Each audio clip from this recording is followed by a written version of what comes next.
Welcome to Engagement Fundraising, where you'll learn how busy fundraisers like you are generating more major and planned gifts at lower costs. Brought to you by iMarketSmart.com, the software and services company that helps nonprofits raise more money more efficiently. There's a big difference between charity and philanthropy, and charity is just throwing the money there. Philanthropy is using money to make an impact, to change the world, to help other people. If it's the baseball stadium, to help fill the stands for the baseball team where young men, or the softball team, young women are learning character on the field to be great contributors to society. Hi there, I'm Tim Chatton, Marketing Solutionist at MarketSmart. On today's episode, I sit down with Greg Warner to discuss our second set of listener-submitted questions. This time on if the approach to public and private school fundraising is different, and how to determine what fundraising and marketing channels to focus on. You can have your question discussed on the show by emailing me, tim@imarketsmart.com. Not sure what engagement fundraising is? Well, you will soon. Did you hit the button? Hit the button. So we're recording? We're recording. We're doing another user-submitted question show. I have to behave now? It's behave now. The last one was quite fiery of the user-submitted question show. I hate behaving. All right, if I have to. Okay, so this is user-submitted questions? Yeah, we got two people. Oh, my God. Two questions this week, not just one. Oh, God. You know, I get the anxiety flash, like heat flash, as soon as you tell me it. What do you call it? User-submitted? Yeah, I guess that's very... User? That's very scientific. That's very... Subscriber, podcast, fan. Listener-submitted question show. So we have fans. It's so cool. People are fanning. I like it, yeah. And they're submitting questions, but I get a mini anxiety attack, because what if they ask me something and I can't answer it? I'll fake it. I guess so. Let's just go. Yeah. Let's do it. Okay. Hurry. First one. Peter is asking. Peter. There's a couple different components to this question. Here we go. There are differences between outreach and receptiveness/expectations of alumni from state schools versus private institutions. How is the same message give to us differently marketed or packaged to a variety of constituents? So that's the first part. Okay. Yeah. Can we just hold on? Yeah, let's hold on. Just do that part. Don't even read me the other part. Absolutely. Let me just try and digest this. Yeah. So he first said there's differences between outreach for alumni at state schools versus private schools. Is that what he said? That's what he said, yeah. Do you buy it? Peter, I don't think I buy it. Why are there differences of outreach? Maybe it's because, look, I went to public school. Did you go to a public school or private school? Private school.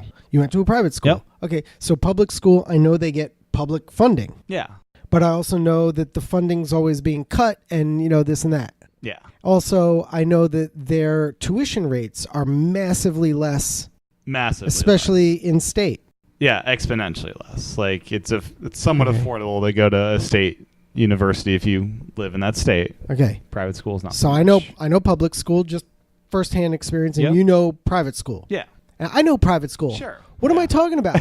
I just wrote the most massive check of my life to a private school for my daughter. Yeah. She's there, and I love them very much. Right. Yeah. They are awesome. Yeah. I always give a shout out. They are awesome. Teachers are awesome. Right. Those fundraisers, they happen to be a customer. So the customer is awesome. Get a shout out to Case Western. Yeah. Okay. I guess scholarships. Private schools, they have more of a need of that. State schools have more of a need of...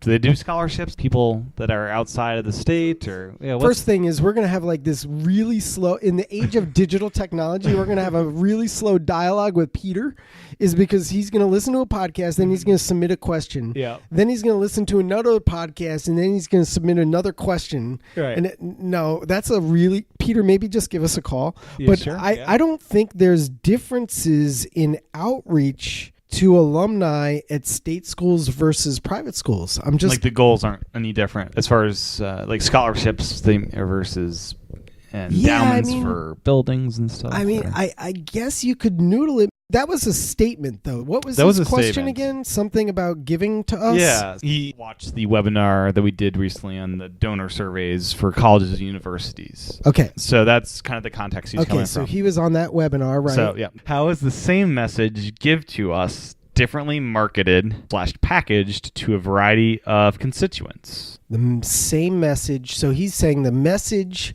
which is give to us, Yeah. which, of course, he's saying is the message that is the same for public and private institutions. And how should that be packaged? Yeah, or marketed. Okay. So Is he saying within that, like as you repackage it and remarket it, you're not going to say the same message? You're going to I think, not be so blunt and just say, give to us. You're going to... yeah, so let me turn this whole question sideways, Peter. I love you, Peter, but I hope you don't get angry. I'm going to take a left turn on this. I don't think that the message should be give to us. I think it goes off the rails right there. Mhm, I think the message should be you, the donor, you, our supporter, you, our alumni, can be a hero in your own life story. You can find meaning in your life. You can give back. You can gain notoriety. Mhm. You can win in life and Yeah. feel good by supporting X, Y, or Z. Yeah. You could have your own scholarship, the John Doe Scholarship for the arts. As And just you could, an example. You could sponsor a student through the education process. You can help us fix the bleachers at the baseball stadium. We're a football school. We know that you like baseball. You were on the baseball team.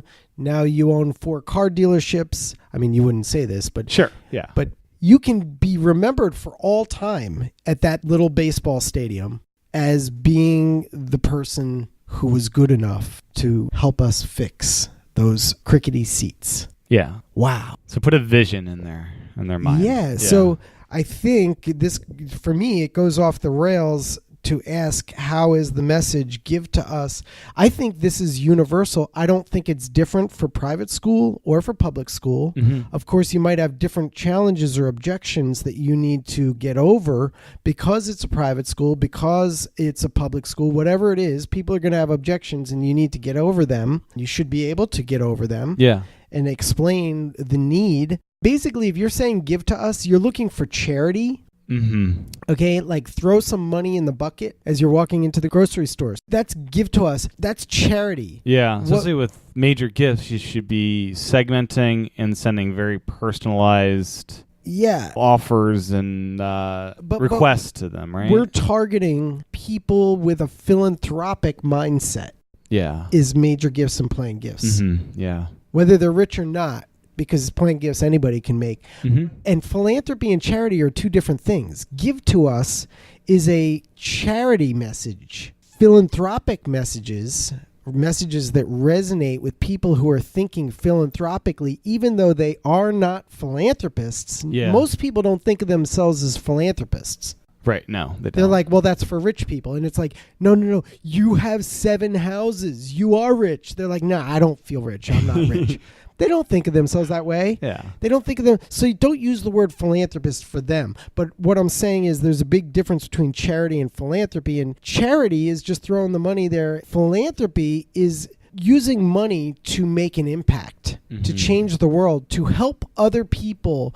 If it's the baseball stadium, to help fill the stands for the baseball team where young men, or the softball team, young women are learning character on the field to be great contributors to society. Yeah. So, sir or madam, or whatever you want to say, you can be an amazing human being if you support this initiative to fix those seats, because then not only find meaning in your life for yourself, but you can help these young men and women get a great start in life and build character and get cheered on while they're learning these lessons that they'll take with them for all time. And your name will be associated with that. So I think that's a universal message, the philanthropic message. Yeah. And we shouldn't be talking in terms, and please don't get mad at me, Peter. I'm calling you out on this. We didn't use your last name. I don't think you should ever give messages like give to us.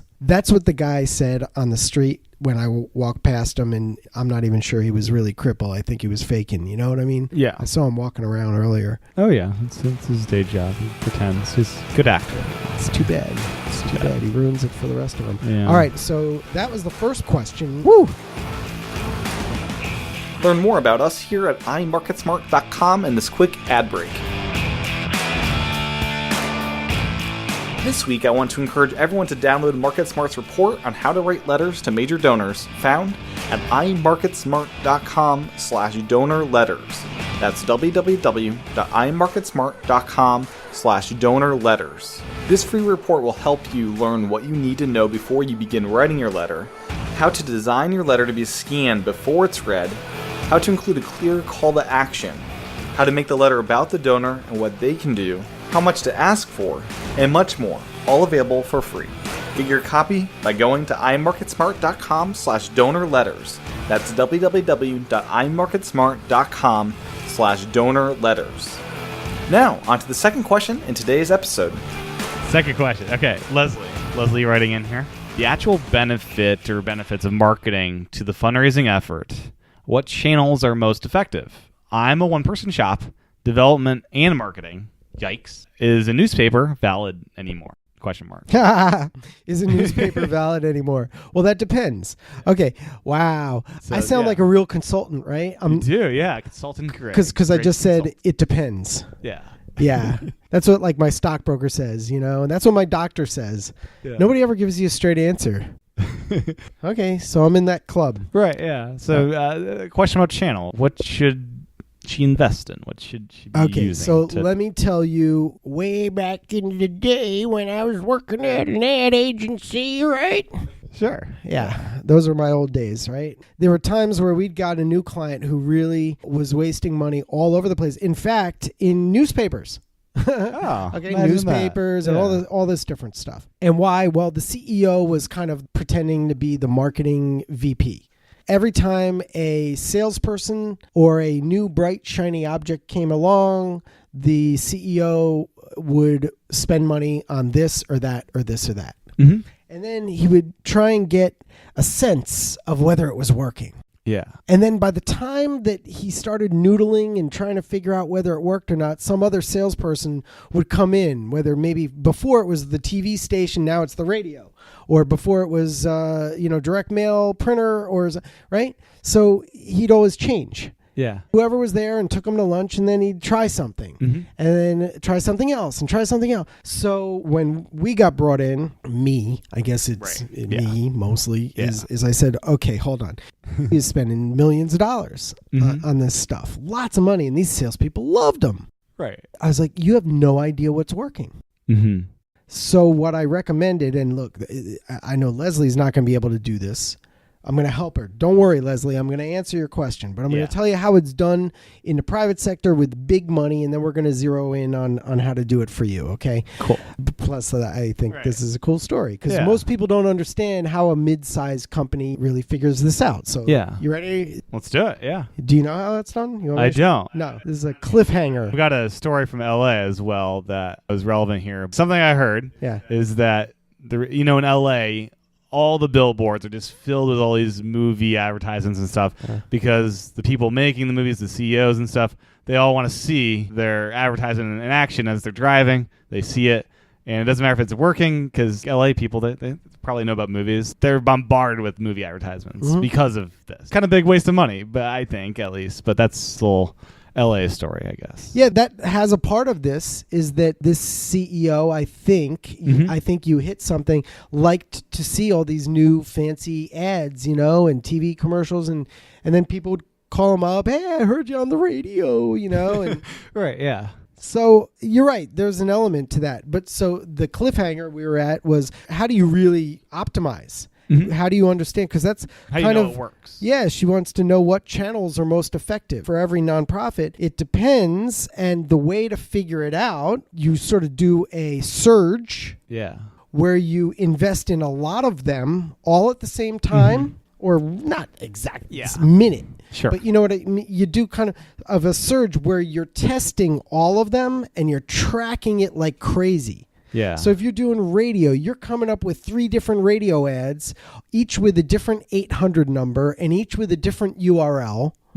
To see what works there. Then TV, different. Then email, you're doing a whole bunch of different emails with different subject lines and different URLs. You know what I mean? Yeah. And so you're sending them to all unique places from all these different channels to see what's actually hitting. And you track it all the way through to the dollar revenue. And sometimes, depending on the type of company you are, to whether or not you get a second sale or a subscriber or whatever it is. Yeah. That's how it's done. Okay. Pretty straightforward. Can be hard to implement for some people, maybe, but... And we're talking about a company with millions of dollars, and that's the way they did it. But, So now how does a person like Leslie, who is a one-person shop... Because one challenge, it sounds like it's a small-ish organization. You're talking about doing a bunch of different ones all at once. If there's no budget to do a big blast at a bunch of different places all at once, how do you tackle that? So this kind of goes right into the core of what this company is all about, because our mission is to help nonprofits raise more money at lower costs, right? Yep. So a long time ago, I created a chart, if you will. What do you call it? An infographic of media channels that fundraisers can use. And I guess you'll want to post that somewhere and put the link in this podcast. It's almost like a table, this design. It's like a table and with a setting, here's the plate, here's the fork, and it's a potpourri, if you will, of media channels. Yeah. There's so many. There's face-to-face engagement, right? There's mobile advertising. There's blogging, videos, traditional media like newspapers and radio, television, right? So the first thing you want to do is look at that table setting and just take some things off the table. Like, is newspaper valid anymore? Maybe. Yeah. If you're talking about if you work at a church, I would say that the church bulletin is probably pretty effective. Right, yeah. You want to be where your donors are. You need to figure out your demographics for who you're trying to reach and where they'll be. Yeah. And if you're looking for major donors, they'll be maybe in different places from the rest of your donors. Right. Yeah. So first step, look at that table setting and remove plates and bowls and glassware and whatever from the table that you just know you're not going to do, either because you're incapable, you don't have the training, you don't have the time, whatever it is. Yeah. And you're going to be left with certain things. And look, number one, please tell me you know what number one is going to be. Face-to-face. If you want to raise big money in the shortest period of time. Great channel. Face-to-face. That's... Right? People forget about that channel. Yeah. A lot of people actually don't want to do that channel. Yeah. It's scary to go up to a millionaire and try and solicit money. Frankly, you shouldn't be doing it that way. Right. Anyway, you shouldn't just go up to him and ask him for money. Relationship that builds. Yeah. And it should be a collaboration. Yeah. Frankly, they have needs. The organization has needs. Let's match them together.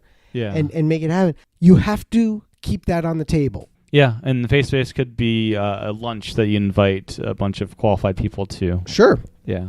Could be people you talk to at the board meeting. So I appreciate, and Leslie, I don't know your last name. I get it that you're a one-person shop, but you've got to carve out a certain percentage of your time. You've got to say, I demand of your employer that this amount of time is using the face-to-face channel and engaging with the wealthiest and the most interested, the most passionate. And frankly, if you have an organization with volunteers, yeah. There's research that I can't remember what it is. Something like 54% of volunteers are massively wealthy or something crazy like that. Don't quote me. Sure. On that. Yeah. But a lot of them have time in their hands and they want to be involved in organizations they support. So you could do a mini survey to volunteers and find out their needs. They're right there. Yeah. You're on the second floor. They're on the first floor handing out food or jackets or something or blankets. Go meet your volunteers. I'd say a lot of them are probably wealthy, and there's your face-to-face engagement. I would not spend time trying to learn pay-per-click marketing and Google advertising or something. Where's direct mail's role in today's world? Well, direct mail is unbelievably powerful. Yeah. It's just that it costs money. So you have to weigh these things with what is going to get you the best result and what is going to get you the best result for the least cost. Yeah. And time, by the way, is money. And I recognize that in a one-person shop, the amount of time that you have for face-to-face engagements is very challenging. But the cost. The cost is pretty low. Yeah. Although your time is money, but also there's no better way to generate big dollars. Yeah. You have to zero in on the right people. And that's why we, of course, recommend the survey and our digital tracking. Yeah. But otherwise, I think Leslie needs to look at our little table setting. She needs to remove all the things that are definite no-goes. Yeah. She has to keep number one face-to-face. And then among the ones that are remaining, she should probably prioritize based on cost, based on her guess of effectiveness, or look at past results. I mean, if email's been working for you, then go for it. If direct mail's been working for you, go for it. Frankly, I know print newsletters to past donors, very effective. Soft asks in thank you letters, very effective. Using a donor survey online after people give on their thank you page or the email they get that says thank you, asking them or inviting them, I should say, to take a donor survey that helps them qualify themselves as major donors.